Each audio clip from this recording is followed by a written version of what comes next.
Raise your hand if you've ever tried online dating. Really? Statistically, about a third of you are lying right now. Let's try that again. Raise your hand if you've ever tried online dating. Nice. Nice. Much better the second time. Well, online dating is not as easy as it looks. You've got 26 million people competing for a prospective mate's attention.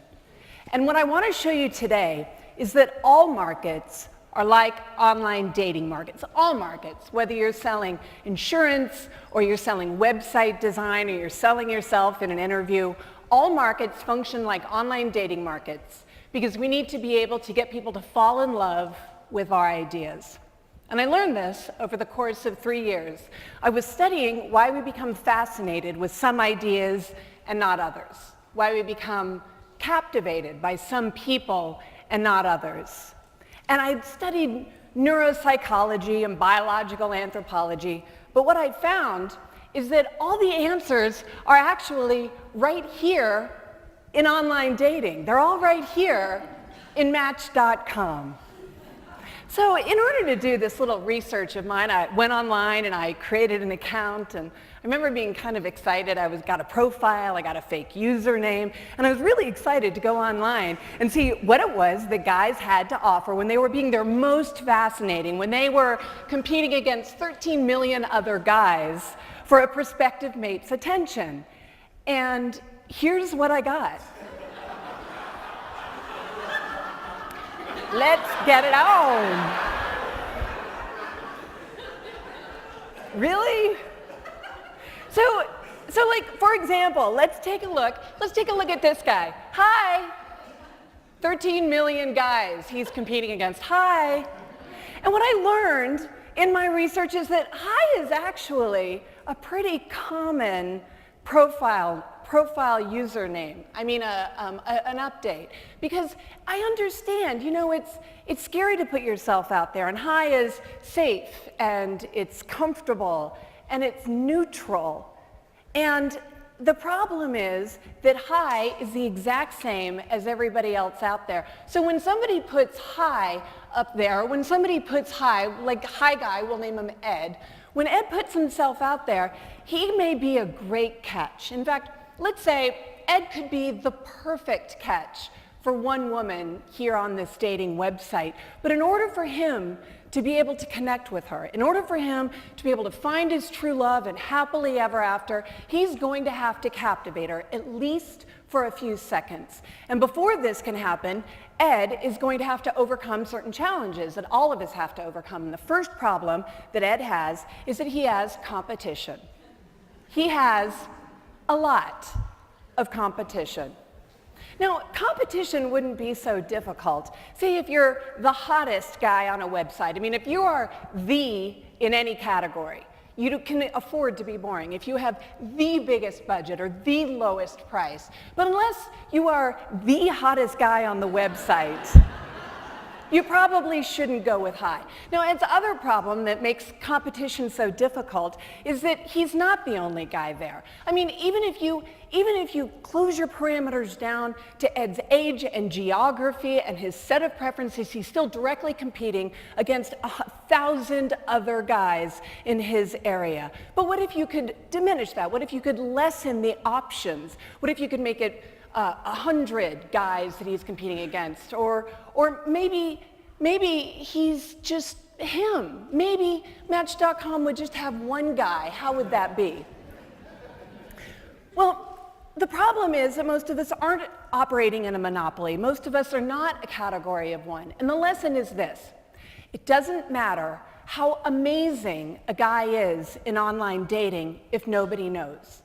It doesn't matter how incredible your ideas are if nobody knows.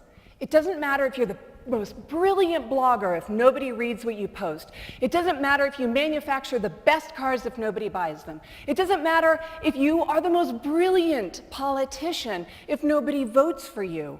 We don't live in a vacuum. Creativity does not operate in a vacuum. We have to be able to share our ideas. And the second problem that we face is not just competition, but it's distraction. Now, distraction wasn't a problem a generation ago, or even, say, 100 years ago when we were living on the farm. Our attention spans were 20 minutes long. That was 1 minute for every year that we were old. But our attention spans have gotten shorter and shorter and shorter and shorter until now neurologists say that our brains are literally rewiring. They're rewiring so quickly that we're not just learning to think faster, we're learning to think smaller. Today, the BBC has released a report that the addictive nature of web browsing can leave you with the attention span of 9 seconds. 9 seconds is the same attention span as a goldfish. So what this means is that you have 9 seconds to captivate in an online dating profile. Ed has 9 seconds, unless his prospect is going to swim away, and that we have 9 seconds when we're making an introduction. Now, this is kind of a scary thought, right? Raise your hand if you think this is a scary thought. Really scary. True love can't happen in 9 seconds. A connection can't really happen in 9 seconds. You can't get a job in 9 seconds. You can't launch a product in 9 seconds. But introductions do happen in 9 seconds. Introductions do every single day. And the introduction is the door. And those first 9 seconds are when you're knocking on the door. And if you knock on the door in the right way and the door opens, then you can have the bigger conversation. Then you get to start the relationship. Then you get to start the connection. You get to start the company. You get to start the movement. Whatever you want to start. So it's difficult, but in a competitive and distracted environment, we all need to learn how to compete. But the good news is that Ed can compete. He can win in a 9-second world, and so can all of us if we understand our natural fascination talents. So what could we do to Ed's profile to take it from being hi to something that's a little bit more fascinating? Well, say, for example, what if Ed's profile said this? I have a tan on my teeth, and I can easily see my belly button. I read books without pictures, I watch movies with dialogue, and I don't consider KFC an ethnic food. I'm looking for a girl who appreciates the finer things in life, but is willing to settle for me. Are you fascinated to meet this guy? Well, actually, you can meet this guy. Because the truth is, I wasn't researching online dating. I was searching for love. And this profile is what Ed said, and it fascinated me. And today I would like to introduce you to the man who's going to become my husband in 3 months, Ed.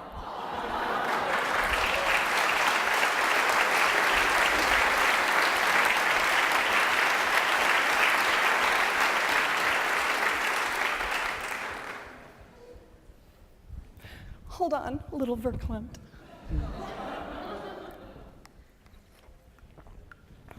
So, we all have this ability to fascinate built within us. We all do. And sometimes it gets beaten out over the course of childhood or the course of learning how to be creative. But we all have it. We have these talents. And the brain is actually hardwired to receive fascination. We want to be fascinated. Our brains crave fascination. And there's this part of the brain, there's a part of the brain that actually, if we can figure out how to activate it, we can shortcut the decision-making process. We can go from it being a 10-step process of, should I pay attention to that, or should I buy that? That if we can hit it, the answer is yes, and the answer comes immediately, and the answer comes within 9 seconds. And there are very specific mechanisms that allow us to do this, behavioral motivators. I call them triggers. These triggers are instruments that if you can activate the trigger, you immediately earn the attention. And there are 7 of these fascination triggers. You have 7 of these triggers, and the triggers are power, prestige, mystique, alarm, vice, and trust. And every trigger creates a different type of response. So the alarm trigger, for example, pushes us for urgency. The passion trigger pulls people close and heightens their emotion. Let's take a look at them one by one. So if you fascinate with power, you will take command. You will take command of your environment the way Google does, the way TSA at the airport does. If you activate with the passion trigger, you will attract with emotion. The passion trigger is irrational. It's all about an irresistible attraction. There was just an article in the New York Times that the reason why people are buying the iPad 2 is not for rational reasons, but because of an emotional attraction. That's the passion trigger at work. Our third trigger is mystique. Mystique is about arousing curiosity, like the television show Lost. We want to fill in the blanks. We want to know the answer to the puzzle. Our fourth trigger is prestige. Prestige increases respect. It's aspirational. It's, I want that. I want to do that. I want to be that. Or I want to buy that. Prestige elevates. Next is alarm. Alarm is about driving urgency. It's what Federal Express uses. It absolutely, positively has to be there overnight. I don't want to pay taxes, but I pay taxes because the IRS uses the alarm trigger, because I don't want to eat prison food. Next, we have vice. Vice is one of my favorite triggers. Now, you would think that vice would be about scoping your Facebook profile during a status meeting, eating a third Krispy Kreme, or that I only smoke when I drink cigarette. But actually, vice is different. Vice is the trigger of creativity, because creativity comes from being able to see something in a counterintuitive way. Here's the status quo of how everybody thinks about it, and with the vice trigger, you turn it upside down into being something different. You deviate from the norm. So anytime you're surprised, or anytime somebody reinvents the norm, they're using the vice trigger. Like, for example, Groupon. When they reinvented how coupons work, they were using the vice trigger, and that's why we're fascinated. Finally is the trust trigger, and the trust trigger builds loyalty. It builds connection through consistency and stability.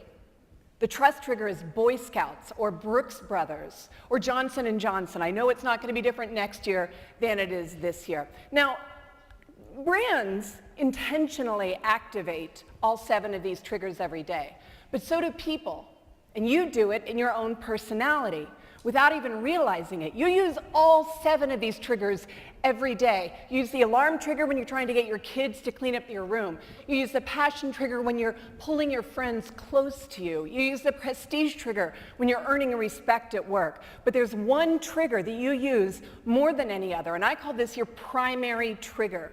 Your primary trigger is the one that you're doing or being without even realizing it when you're being your most persuasive. And there's a secondary trigger. The secondary trigger lays up under the first one, and that influences how you're being your most persuasive. Now, many of you here today took my F-score test, and the F-score test is designed to show you how personal brands work. So, for example, now Donald Trump's an easy one. Donald Trump is clearly the power trigger plus the prestige trigger. This combination is called the perfectionistic powerhouse. Big personality, big ideas, long-range goals. But let's try this on a different well-known personality. Steve Jobs is what's called the change agent combination. Steve Jobs uses power and vice. It's a classic combination for entrepreneurs. The power is the strength to get things done, to have a big vision. But the vice trigger, remember, is about surprise. It's about reinvention. It's about changing the status quo. Next, Mark Zuckerberg. Now, Mark uses a very different type of a combination. Mark uses mystique, and the mystique trigger makes us curious. We know he's powerful. We know he's strong. We know he exerts tremendous presence over our environment, but we don't know what he's going to do next, and that fascinates us about his personal brand. Next, Lady Gaga. Now, she is mystique and vice, and this combination is called the provocateur. It's exotic. It's unexpected.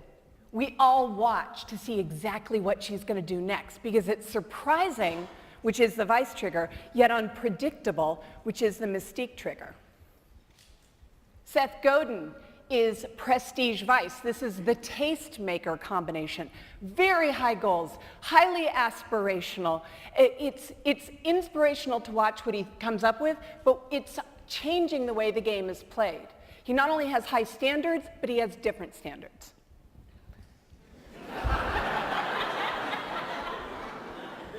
This combination is called the fire starter. Now, Oprah uses the passion trigger. Remember, the passion trigger is all about warmth and humanity and involvement and participation.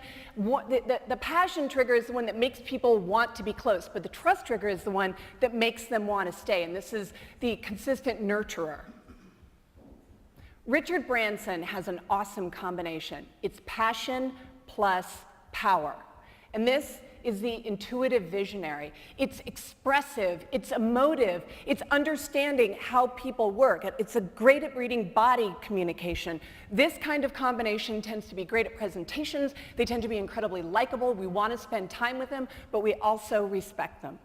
And this is the combination also of this group, of you taking the F-score test.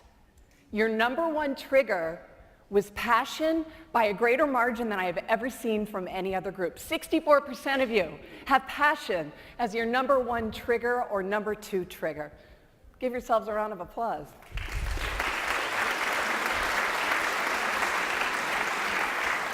So before I leave you, I want to leave you to understand how you can enact this. Now, the first thing is harness your first 9 seconds. Harness that. We grew up with a fallacy. We grew up being told, build a better mousetrap and people will beat a path to your door. This is not true anymore. It's not enough to have a better mousetrap. It's not enough to have a better idea if nobody knows it's there. So in your first 9 seconds, don't waste those 9 seconds planning to dole out the good stuff later. Take advantage of that. Second, use your natural fascination talents. This isn't something you have to invent. You don't have to artificially bolt on what makes you fascinating, but you do have to identify it and amplify it and express it and become more of it. And finally, make people fall in love with your ideas. You can't rationally convince somebody to fall in love with you or with your ideas, but you can fascinate them. So when you leave today, I want you to think about your next message, your next introduction, whether it's a tweet or a memo or a bedtime story or a proposal for venture capital funding or a love letter. Whatever it is, don't just communicate. Don't just try to be remembered and heard, but make people fall in love. Thank you very much.